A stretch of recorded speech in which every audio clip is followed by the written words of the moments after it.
tere õhtust! Eestis toimetavate tulnukate üks tugipunkte neib asuvad Kihnu saare ja Häädemeeste aleviku vahelisel merealal. Arsti meditsiinidoktor Ivo Koltsi tehtud videosalvestustega tänast saadet ka alustame. Tulnukate tugipunkt Kihnu lähistel.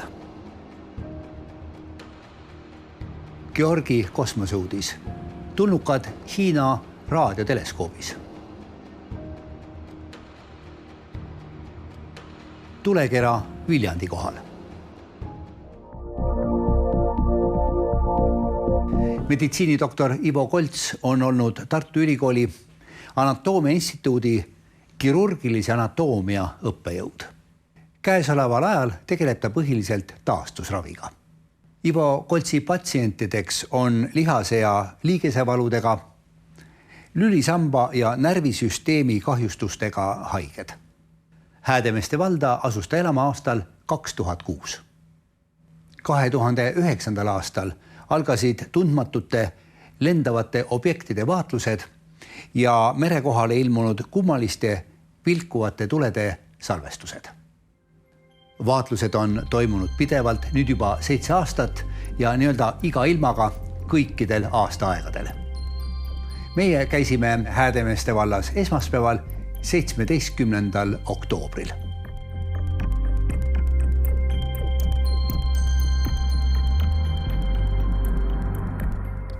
Oleme jõudnud Pärnumaale ja sissesõit Häädemeeste alevikku on midagi niisugust, kus kohe köidab tähelepanu selline väga omapärane teeviit, mis ütleb, et kusagil siin lähedal on kosmonautika puhkekeskus. Meil on suurepärane võimalus küsida selle puhkekeskuse kohta natukene põliselt kosmonautika huviliselt Igor Volkelt. Ütle palun, kas sa tead, kuidas siia üldse mingisugustel aegadel kosmonautika puhkekeskus tekkis ja mis seal täna toimub? Maailmaruumist naasnud kosmonaudid, astronaudid tulid siia puhkama, võiks aru saada. Aga uus noor põlvkond peaks teadma, et Nõukogude Liidus oli ikkagi selline komme, et otsiti magusamaid kohti. Ja kuna Eesti oli teada, et ta on ikkagi lähilääs või western mõnes mõttes, see ilus maastik, Pärnu laht, vaiksed idüllilised kohad, siis pandi kokku niisugune rehabilitatsioonikeskus ja Eesti siis nii-öelda Ladvik soosis seda sellepärast, et see andis ikkagi sidemeid ja võimalusi, eks ole, et niisugune kena mereäärne männi mets ja siis väga tähtsad naased, sageli käisid seal tegelikult hoopis kosmonautide ja funktsionääride abikaasad puhkamas, aga nii ta on jäänud Häädemeeste Jaagupi nime all või nagu Jakobi nad kutsusid seda. Kõik jutud sellest, et Eestis ei maandu ufod ja et Eestis ei ole võimalik tulnukatega lõunat süüa, ei vasta tõele. Uuele põlvkonnale nii palju, et Pärnu laht iseenesest on üks fenomenaalne piirkond, seepärast et tänasel päeval vähe kes teavad, et Pärnu lahe põhi oli oma iseloomult ja reljeefilt geoloogiliselt ja hüdroloogiliselt selline koht, kus siis Nõukogude armee sõjamerelaevastik kasutas seda piirkonda kahekohalist ja see tähendab 2 mehega luure allveelaevade polügoonina.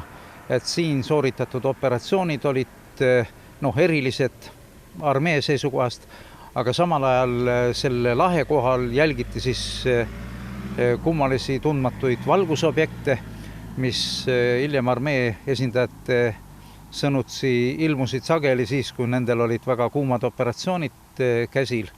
Nii et üks mõistatus vee all, teine mõistatus vee kohal ja need lood on jätkunud kuni tänase päevani, need mõistatuslikud, ma mõtlen. Ja tõepoolest sümboolne on see, et niisuguses mõistatusi täis piirkonnas siin Pärnu lähedal Häädemeestes on ka kosmonautika puhkekeskus, kuhu me seekord ei lähe, aga mingil järgmisel korral võib-olla astume ka sealt läbi. Kuid praegu jätkub meie sõit Ivo Koltsi elukoha juurde, et temaga juttu vesta ja vaadata siis neid videosid, mida ta siin aegade jooksul on salvestanud.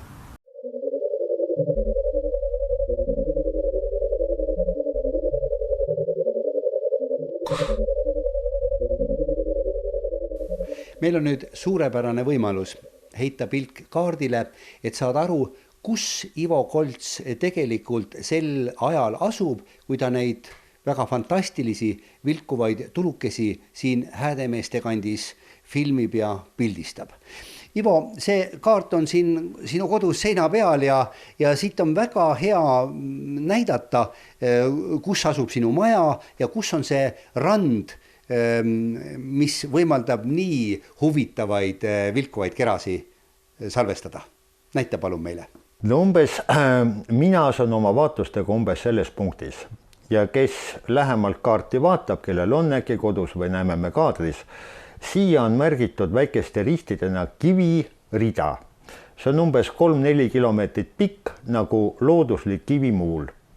Ja kui ma paiknen nüüd siin, siis läänepoolsed vaatlused on suunal, mis ei ole selle kivi külviga kaetud.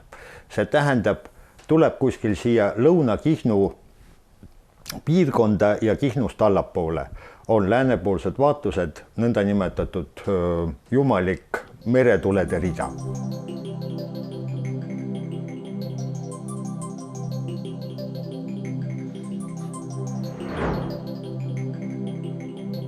Ja kui nüüd lõuna poole vaadata, siis siin on selline asi nagu Jagupi nina ja sinna on koondunud ka see kalatööstus ja kalatööstuse taustal me näeme väga palju nähtusi.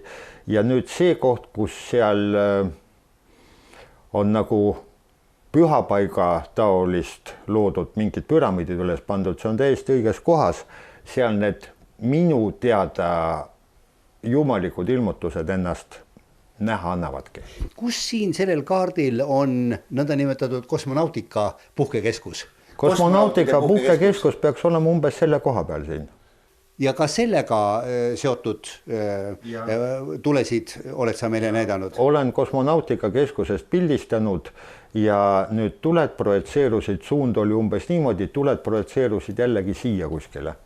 See tähendab, klapib, mina vaatan siit, kosmonautikast vaatad siia, umbes siia kohta nad projitseeruvad. Mis annab sulle alust arvata, et just see piirkond on ala, kus need tuled asuvad? Miks nad ei ole sinu arvates siin või siin või siin? Mis annab alust niimoodi mõelda? Tegelikult ei olegi mingit alust, lihtsalt intuitsioon, sest et nähtused, mida me pildistame umbes sellel joonel, projitseeruvad mulle kaldav ette. Mistõttu maise füüsikaga ei ole seletatav, et näiteks siin asub tuli, peegelduks minu nina all seisvasse rannavette. Seetõttu ma ei saagi aru ja tõenäoliselt ongi hea, need ei ole seletatavad, järelikult nad on ebamaised.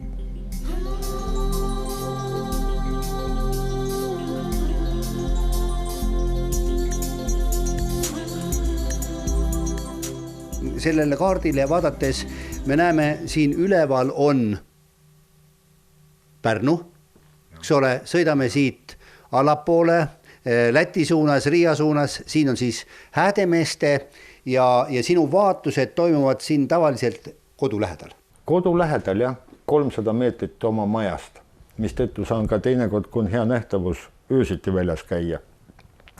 Ja olengi olnud, mitmeid öid olen väljas. Nii et kui keegi midagi tahab teada saada, siis ei ole mitte mingi juhuslik vaatus. Sa pead sellega süstemaatiliselt tegelema ja siis sa hakkad nägema. Ja teiseks sul peab olema väga korralik tehnika, sest et mina pildistan ja filmin neid 1000 millimeetrise telesuumobjektiiviga. Väiksemaga sa ei saagi eriti midagi peale ja palja silmaga sa praktiliselt üldse midagi ei näe.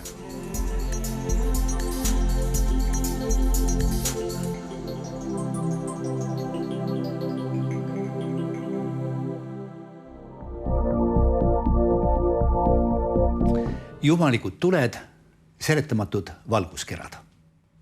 Kui me kristlastena usume Jumala olemasolusse, siis miks me ei võiks uskuda ka tulnukate olemasolusse? Piiblis näiteks on rohkesti viiteid teiste tsivilisatsioonide toimetamisest maakeral. Võimalik, et nad on meie taolistega võrreldes mingisugune järgnev, meile esialgu veel arusaamatu arenguetapp. Igal juhul on näha, et jumalatesse uskujate kõrvale on kiiresti tekkinud tulnukatesse uskujate suur seltskond ja seda maailma paljudes riikides. Näiteks Suurbritannias näitavad küsitlused, et tulnukatesse uskujaid on tunduvalt rohkem kui jumalate kummardajaid. Erandiks pole ka näiteks Hiina. Georgi tänane kosmoseuudis tulebki Hiina sellest piirkonnast, kus hiljuti hakkas maailmaruumist signaale vastu võtma maailma suurim raadioteleskoop. Septembri lõpus alustas Hiinas toimimist maailma suurim raadioteleskoop. Teleskoobi abil loodavad teadlased paremini mõista universumi tekkimise ja arenemise lugu. Raadioteleskoobi üheks põhiülesandeks on maavälise elu otsingud. Lõuna-Hiinas asuv Guizhou provints on riigi üks vaesemaid piirkondi. Kohalikud elanikud ja ettevõtjad on raadioteleskoobi ja selle juurde kuuluva vaateplatvormi tekkimise üle väga rõõmsad. Ehitatakse uhkete nimedega külaliste maju, uksed avas hotell nimega Astronoomia. Raadioteleskoop ise köidab turiste vähem. Nende põhihuvi on seotud tulnukatega. Hiinas on usk teistsuguste tsivilisatsioonide olemasolus väga tugev. Li Yanping, teleskoobi üks ehitajatest, ütles Briti ajakirjanikule: tulnukad asuvad tõenäoliselt kusagil seal raadioteleskoobi sisemuses ja jälgivad meie tegevust. Kahjuks meie neid ei näe. Võimalik, et tulnukad on moondunud kiviks seal eemal asuval kõrgendikul. Nad on hulga arukamad kui meie, ütles Li Yanping. Septembri lõpus toimimist alustanud ülitundlik kõrv püüab meid ümbritseva universumi sügavustest leida tähendust omavaid sõnumeid. Saabuvaid turiste tõmbab aga siia eeskätt lootus ja soov suhelda maavälise mõistuse esindajatega. Olgu nad siis moondunud kiviks või peitunud hiiglasliku raadioteleskoobi sisemusse. No mõned on arvanud, et võib-olla need on mingid tulede peegeldused, mis tulevad siit Kihnu saarelt. Ütleme, Kihnu on siin ja sinu see oletus, et need valguskerad on selles tsoonis, et see on kuidagi Kihnu saarega seotud. Kihnu Virve võib-olla on teinud mingisuguse ilutulestiku. Koostöös vallavalitsusega. Ainult, et kui me võtame pildistamistrajektoori, mis ei tohi olla kaetud selle loodusliku kivimuuliga, siis joon tuleb siia. Aga naabrimees, kes mul on olnud Kihnu kalurikolhoosi esimees, ütles selleks, et sõita Kihnu, tuleb ravast ülespoole pöörata. Nii et see looduslik kivimuul paneb selle suuna väga ilusasti paika. Selles me võime kohe loodusvaatustel veenduda.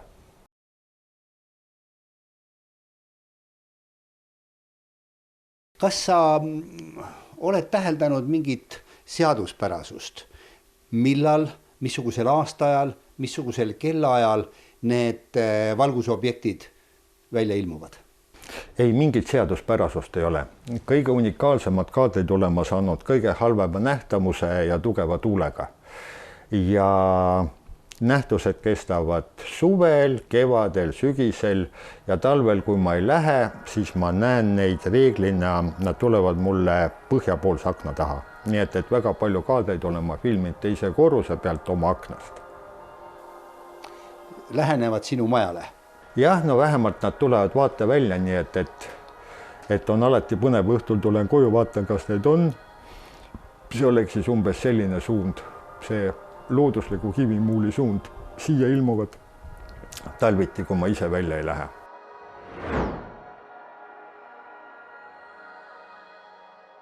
On sul tekkinud mingisugune oletus, hüpotees, arvamus, millega võiks olla tegu? Tegelikult ma tean väga täpselt, millega on tegu.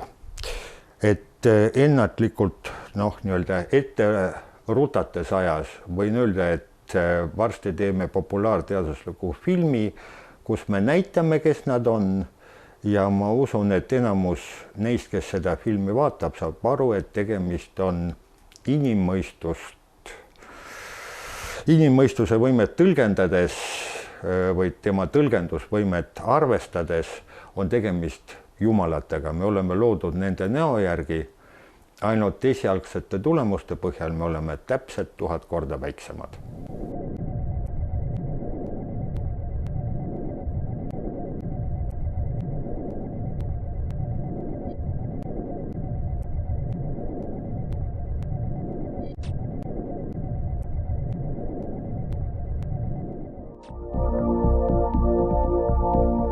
Ma arvan teadvat, mida nii mõnedki teist kõige selle peale arvavad. See kõik on puhas fantastika ja müstika. Ei ole siin mingeid jumalikke tulesid ega mingisuguseid kummalisi valguskerasid kusagil Pärnumaal mererannas näha.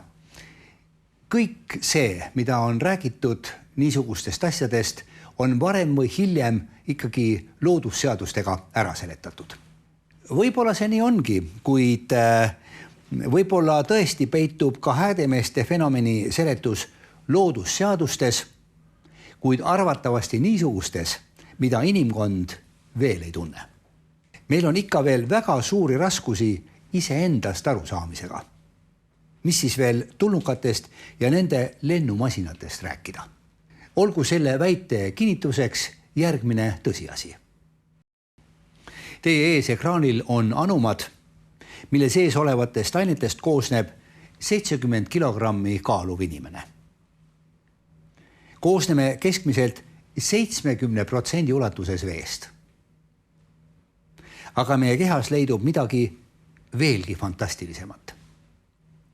Inimese aju kaalub keskmiselt 1400 grammi ja on põhiosas moodustatud veest. 90% ulatuses koosnevad inimese aju miljardid rakud veest. Nende faktide üle korralikult järele mõeldes ei tundu enam mitte miski täiesti võimatu. Tasub mõelda ka sellele, et peamiselt veest bioloogilise arvuti konstrueerimise nipi leiutas loodus juba miljoneid aastaid tagasi. See on oluliselt suurem müstika kui tulnukate toimetamine maakeral. Kui loodus suudab veidi vähem kui 1,5 liitrist veest ja veel näpuotsaga mõnest ainest ehitada ülivõimsa bioloogilise arvuti, punuda sellesse arvutisse pesa inimese hingele ja vaimule, no siis ei tundu enam mitte miski täiesti võimatu. Isegi mitte tulnukate baas kusagil seal Kihnu saare lähistel. Häädemeeste piirkond, mis administratiivselt on ju hästi pikk, et meil on vaatlusi ja tähelepanekuid alates Iklast kuni Rannametsani. Nii et kogu see serv, sinna jäävad Jaagupi ja Kabli ja Häädemeeste ise, et ta toodab terve rida vaatlusandmeid, mis anomalistidele või ufoloogidele väga tõsist huvi pakuvad ja see ka põhjus, miks ma seal nii pikalt toimetanud olen. No erakordseks teeb selle piirkonnaga asjaolu, et just seal on õnnestunud neid omapäraseid valguskerasid ja liikuvaid valgusobjekte salvestada, videosid teha. Kuidas neid kommenteerida? No seal valdav osa on nii-öelda keskkonnaanomaaljad kui energofoorid. Need on eredad keskkonnaobjektid, kerakujulised, sambakujulised ja grupiti ja üksiti. Ja nad liiguvad ringi, on stabiilsed ja kui neid fotomaterjalidele või videotehnikaga salvestada, siis see on muidugi tähelepanu vääriv. Lisaks sellele on seal veel kombinatsioone samasugustest visuaalidest, et kogu see materjal on väga rikas. Materjal on rikas, materjal on väga mahukas ja videosalvestuste autor on kõrgelt koolitatud mees, meditsiinidoktor Ivo Kolts ja tema käsitluses on tegemist Kihnu ja Häädemeeste aleviku vahelisel merealal tõenäoliselt piirkonnaga, mida me võiksime võib-olla isegi nimetada üheks tulnukate tugipunktiks Eestis või on see palju öeldud? No natukene palju või isegi siis, kui oleks mingi aeg sobiv nii öelda, siis praegu oleks kenam olla mõõdukas ja tagasihoidlik. Ja naabrimees ütles, et talle juba vanaisa, vanaema ja isa, ema rääkisid, et merel on sageli nii-öelda virmalised. Nii et seda tulede rida on nähtud võib-olla juba 100 aastaid. Tänu Ivo Koltsi autoriteedile ja sellisele julgusele ka välja tulla materjalidega on see piirkond andnud siis selliseid hästi jälgitavaid palja silmaga fotograafiliselt ja digitaalselt sealjuures ka veel liikuvate objektidega, erivärvilistega. Nii et need on energofoorid, neid on seal palju ja lisaks Ivo Koltsile on tunnistusi ka Põhjakaldalt ja Iklast, nii et see fenomen on hästi mahukas. Nii et salvestusi on teinud ka teised inimesed? Ka teised inimesed, jah. Ja kirjeldusi on väga palju, salvestusi samuti. Siis UFO-fenomen, millest ei saa kindlasti mööda, sest et kui tavamõistust kipub kõik seda summima ühte ja ütlema, et üks UFO-värk kõik ja Volke seal pöördab, et siis oleks asi juba selge, aga tegelikult on tunnistajate ütlusi suuremõõtmelistest, ma mõtlen suuremõõtmelised 5–10 meetrit läbimõõdus alumiiniumkarva metallilistest keradest, mis meie lennutehnikat ju ei meenuta. Ja võt selliseid 3-4 objekti liikumas siis Rootsi poolt, ütleme tinglikult Eesti õhuruumi ja sealt juba meie mandrisse, et niisugust vaatlused on olemas. On olemas ka ovaalsetest ja taldrikukujulistest objektidest, nii et ka arvukaid vaatlejaid, et mõtlema panev. Õhuruum meie kohal suudab ikka ja jälle üllatada. Oktoobri teises pooles põhjustas üsna palju kõneainet tulekera, mida nähti Viljandi linna kohal ja see, mida seal siis nähti, on põhjustanud väga erinevaid arvamusi, oletusi ja hüpoteese. Igor, ma palusin sind täna stuudiosse, tere tulemast, selleks, et natukene selgitada, millega oli tegemist, mida siis tegelikult nähti ja kas see on haruldane Eesti õhuruumis meie peade kohal või juhtub aeg-ajalt seda ikka jälle? Et võtsin kaasa mõne fotot varasemast perioodist analogsetest objektidest. Ja, lähmegi siis ajalukku kõigepealt. Kõigepealt ja, et siin on 2004 Raplamaal. Nii, näitan teile siis seda pilti ja natukene juhata vaatajat, mida vaadata. Objekti esimene faas on siin keskel on suurepäraselt näha hele selline ovaalne objekt ja see on teine faas, kolmas on metsa kohal, see tähendab, et see on liikumas. Tunnistajate ütluse järgi oli tegemist paar minutit jälgitava objektiga, mis diagonaalselt laskus maa suunas. Ja kui nüüd Viljandi fotosi ja videosi vaadata, siis on tegemist analoogiga. Millal need pildid on tehtud? 2004. Ja kus kohas? Raplamaa, jah. Et kiiresti visandaks ühe niisuguse skeemi, et vaatajal oleks võimalik aru saada. Ja siin võiks näidata, et esimene jälg üleval on meteoori jälg. See on selline erineva suurusega objekt, mis väga suure kiirusega siseneb maa atmosfääri, hõõrdub põlema ja tema jälg vältab sekundeid. Kui on 10 sekundit, siis see on väga arvestatav objekt ja sageli siis laguneb oma teel. Alumine jälg on aga selline kaksikhüsterees või niisugune 2 mokast koosnev, et eesotsas on põlev osa ja siis selline leekide, et ta jätab mulje lennuki mootoritest välja tuleva inversiooni jäljest, aga tegelikult seda mitte ei ole, sest et lennuki vastu räägib asjaolu, et lennujuhtimine Viljandi puhul teatas, et lennukeid sel perioodil üleval ei olnud ja koridoris ei olnud. Siis väike objekte ehk droone ta ei meenuta oma käitumise poolest. Astronoomilist keha ei meenuta sellepärast, et ta vältas paar minutit, et niisugused objektid ei ole meteoorse päritoluga ja astronoomilised kehad põlevad siis rutem läbi? Kui nad on väiksed, siis nad põlevad ruttu, kui nad on suuremad, siis nad juba jätavad jälgi ja nendest kirjutatakse hiljem, siis nad kukuvad kuskile maha. Aga sellise tunnusega objekt, et lennuk või lennuki selline kondensatsioonijälg ka ei ole, sest et lennuki jaoks ta on liiga suure nurga all, teiseks lennujuhtimine ei kinnita seda, aga siin arvestades varasemaid aastaid ja mul on analoogseid teateid tulnud ja ka pilte, et võib olla tegemist orbitaalromuga, mis teatud asjaoludel kokku põrgates või lagunedes oma füüsilises konditsioonis sisenevad suhteliselt madala kiirusega, madalalt seal paarisaja kilomeetri kõrguselt, õrduvad põlema ja põlevad siis laugelt, aeglaselt, et need tunnused esinevad küll praegu selle. Aga üks teravmeelne kommenteerija ütles ilusti, et kui me tuvastame, et ta ei ole lennuk, et ta ei ole ükski teadaolev objekt ja ei ole ka astronoomiline objekt, siis tundmatute objektide jaoks on suurepärane termin UFO, et tundmatu lendav objekt. Nii kaua, kui ta tuvastatakse, siis juba millekski muuks. Järgmises saates otsime vastuseid küsimustele. Mis asi on hauatagune elu?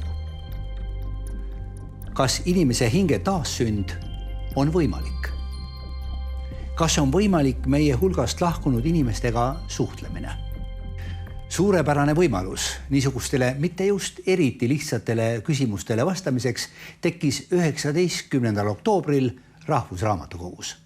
Islandi ülikooli emeriitprofessor Erlendur Haraldsson esines seal loenguga reinkarnatsioonist. Uskumusest, et hing asub uude kehasse pärast senise keha surma. Erlendur Haraldssoni loengu muutis eriti huvitavaks asjaolu, et emeriitprofessor pakkus kuulajatele hulgaliselt elust võetud ja erinevatest riikidest pärit näiteid.